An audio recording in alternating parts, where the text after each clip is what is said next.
ବନ୍ଧୁଗଣ ଦେଖନ୍ତୁ, ଇଏ ନୋଟିସ୍ ଆପଣଙ୍କର ଆସିଛି OSSC ତରଫରୁ।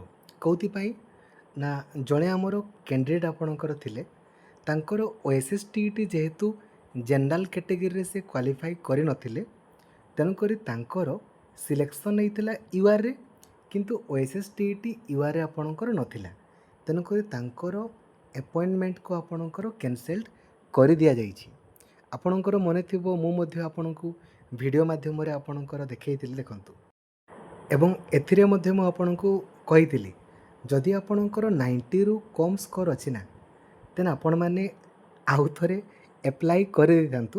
କାହିଁକିନା ଦରକାର ପଡ଼ିବ ନ ପଡ଼ିବ ପର କଥା, ଯେହେତୁ ଗୋଟେ ବର୍ଷରେ ଥରେ ମାତ୍ର ଆପଣଙ୍କର ନୋଟିଫିକେସନ୍ ପବ୍ଲିଶ ହେଉଛି, ତେଣୁକରି ଆପ୍ଲାଏ କରିଦିଅନ୍ତୁ ବୋଲି କହୁଥିଲି।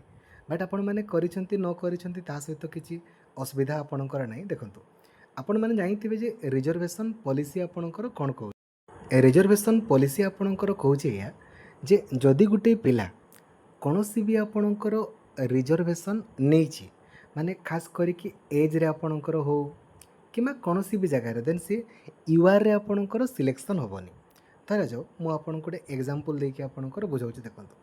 ଧରାଯାଉ ଗୋଟେ ଆପଣଙ୍କର ST ପିଲା କିମ୍ବା SC ପିଲା କିମ୍ବା SCBC ପିଲା ଆପଣଙ୍କର ଅଟେ, ଠିକ୍ ଅଛି। ତାର ମ୍ୟାକ୍ସିମମ୍ ଏଜ୍ ଲିମିଟ୍ ଆପଣଙ୍କର କେତେ ଆପଣ ଜାଣିଥିବେ, 42 ଆପଣଙ୍କର ମ୍ୟାକ୍ସିମମ୍ 42। ଏବେ ତାର ଧରାଯାଉ ବୟସ ଆପଣଙ୍କର ସେ 43, ମାନେ ଧରାଯାଉ ଏଇଟା UR କ୍ୟାଟେଗୋରୀର ମ୍ୟାକ୍ସିମମ୍ ଏଜ୍ 42 ଆପଣ ଜାଣିଥିବେ। ଧରାଯାଉ ତାର ବୟସ ହେଉଛି 43। ଏବେ ତାକୁ ତ ରିଲାକ୍ସେସନ୍ ନେବା ପାଇଁ ପଡ଼ିବ ନିହାତି, ମାନେ ST SC SCBC ପିଲାମାନେ ଯେହେତୁ 48 ପର୍ଯ୍ୟନ୍ତ ଆପ୍ଲାଏ କରିପାରିବେ କିମ୍ବା 42 ଧରାଯାଉ ଆପଣ ଯେଉଁଟା ବି କହିପାରନ୍ତି, ତ ତାଙ୍କୁ ରିଲାକ୍ସେସନ୍ ଆପଣଙ୍କର ମିଳିଯିବ। ଏବେ ରିଜର୍ଭେସନ୍ ପଲିସି କ'ଣ କହୁଛି, ଯଦି ଗୋଟେ ପିଲା କୌଣସି ବି ସିଏ ରିଜର୍ଭେସନ୍ ଆପଣଙ୍କର ନେଇଛି ନା, ତାହେଲେ ସିଏ ଆଉ URରେ ଆପଣଙ୍କର ସିଲେକ୍ସନ୍ ହେବ ନାହିଁ। ଏଇଟା ରିଜର୍ଭେସନ୍ ଆପଣଙ୍କର ପଲିସି କହୁଛି। ସେ ଆପଣଙ୍କର କ୍ୱାଲିଫିକେସନ୍ରେ ନେଇଥାଉ କିମ୍ବା ଆପଣଙ୍କର ଏଜ୍ରେ ନେଇଥାଉ କିମ୍ବା କୌଣସି ବି କ୍ୟାଟେଗୋରୀରେ ଆପଣଙ୍କର ରିଲାକ୍ସେସନ୍ ନେଲା ମାନେ ସେ URରେ ସିଲେକ୍ଟ ହେବ ନାହିଁ। ଏବେ ଏଇଟା ଆକ୍ଚୁଆଲି ମାନେ OTET OSSTET ପାଇଁ ଲାଗୁ ଏପର୍ଯ୍ୟନ୍ତ ଓଡ଼ିଶାରେ ତ କେବେ ହେଇନଥିଲା। ଏଇଥର ପ୍ରଥମ ଥର ପାଇଁ ଆପଣ ଦେଖନ୍ତୁ ଲାଗୁ ହେଇଛି ନା ହେଇନି କହିହେବନି, ବଟ୍ OSSC ଆପଣଙ୍କର ଗୋଟିଏ ଆପଏଣ୍ଟମେଣ୍ଟକୁ ଆପଣଙ୍କର କ୍ୟାନସେଲ୍ କରିଛନ୍ତି କେବଳ ଏଇ ଗୋଟେ କଣ୍ଡିସନ୍ ପାଇଁ। ଦେଖନ୍ତୁ, ଆମେ ଜାଣିଛେ ST SC SCBC ପିଲାମାନେ, ଠିକ୍ ଅଛି। ଆମର ଧରାଯାଉ OTET କଥା ଆମେ କହିବା, ତ OTETରେ ପାସ୍ ମାର୍କ ଆପଣଙ୍କର 75, ଠିକ୍ ଅଛି। ଆଉ ଯଦି ଆମେ OSSTET ଆପଣଙ୍କର କଥା କହିବା, ଦେନ୍ ସେଇ 52 53 ଆପଣ କହିପାରନ୍ତି, ଠିକ୍ ଅଛି, କିମ୍ବା 54 ଧରାଯାଉ ହେଲା ଏତିକି। ତ ଏବେ ଧରାଯାଉ ଗୋଟେ ପିଲା ଆପଣଙ୍କର ଏଥିରେ ରିଲାକ୍ସେସନ୍ ନେଇଛି, ମାନେ ଏଇ କ୍ୟାଟେଗୋରୀରେ ଆପଣଙ୍କର ସିଲେକ୍ଟ ଆପଣଙ୍କର ହେଇଛି, ତା'ର ସ୍କୋର 90ରୁ କମ୍ ଅଛି OTETରେ ଏବଂ OSSTETରେ 68ରୁ ଆପଣଙ୍କର କମ୍ ଅଛି। ତାମାନେ ସିଏ ରିଲାକ୍ସେସନ୍ ନେଇଛି, କାହିଁକିନା ବିନା ରିଲାକ୍ସେସନ୍ରେ ସେ ଆପ୍ଲାଏ କେମିତି ଆପଣଙ୍କର କରିବ।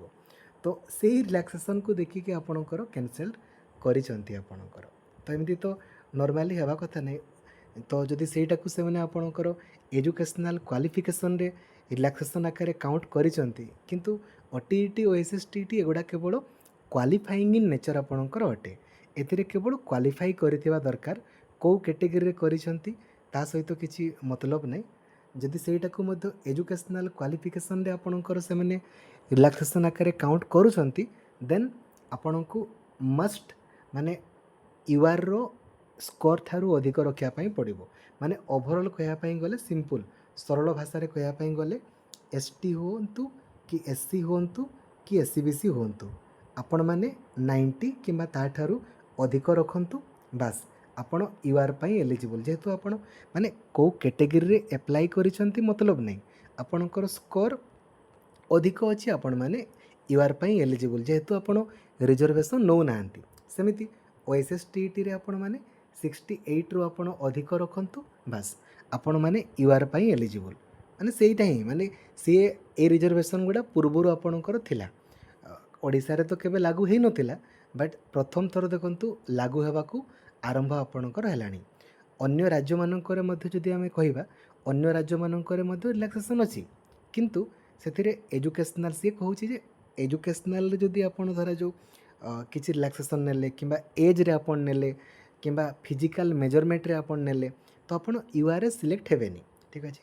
ତ ଏବେ ଆପଣମାନଙ୍କ ପାଇଁ ଗୋଟେ ଜିନିଷ କହିବା ପାଇଁ ଚାହିଁବି, ଯେଉଁମାନେ ଅଲରେଡ଼ି ଆପ୍ଲାଏ କରିଛନ୍ତି ଆପଣମାନେ କାଇଣ୍ଡଲି ଏବେ ମେକ୍ ସିଓର କରିବେ 100ରୁ ଯେମିତି ଅଧିକ ସ୍କୋର ଆପଣ ରଖିବେ ହିଁ ରଖିବେ OTETରେ। ଆଉ ଯଦି ଆପକମିଂ ସମୟରେ OSSTET ଆପଣଙ୍କର ଆସେ ଦେନ୍ OSSTETରେ ମଧ୍ୟ ଆପଣମାନେ 68ରୁ ଯେମିତି ଅଧିକ ଆପଣ ସ୍କୋର ରଖିଦେବେ, ବିନ୍ଦାସ ସରିଲା କଥା, ଆପଣମାନେ ୟୁଆର୍ ପାଇଁ ବି ଏଲିଜିବୁଲ୍ ହେଇଯିବେ। ଆଉ ବହୁତ ଇଜିଲି ରଖିହେବ, କିଛି ମାନେ ଟପ୍ ଜିନିଷ ଆପଣଙ୍କ ପାଇଁ ତ ନୁହେଁ। ଖାଲି ଗୋଟେ ଭିଡ଼ିଓ ୟାକୁ ଦେଖିଦିଅନ୍ତୁ ନା, OTET planning video by Lakshmidhar sir, ଥରେ ଦେଖିଦିଅନ୍ତୁ, 120ରୁ ଅଧିକ ସ୍କୋର ଆପଣଙ୍କର ରହିଯିବ। Thank you. ସେଇଥିପାଇଁ ମୁଁ କୁହେ ଯେ ଆପଣମାନେ କାଇଣ୍ଡଲି ମୋ କଥା ମାନିକି ଆପ୍ଲାଏ କରିଦିଅନ୍ତୁ ନା। ଆପଣମାନଙ୍କ ପାଖରେ ତ ସାର୍ଟିଫିକେଟ୍ 2ଟା ଥିବ ହିଁ ନା, ସାର୍ଟିଫିକେଟ୍ 2ଟା ଆପଣଙ୍କର ଥିବ, ସେଥିପାଇଁ ମୁଁ କୁହେ। ଆଉ ଆପଣମାନେ ନ ମାନିଲେ ମୁଁ ଆଉ କ'ଣ କହିବି। Thank you. ଜୟ ଜଗନ୍ନାଥ। ଧନ୍ୟବାଦ। Thank you.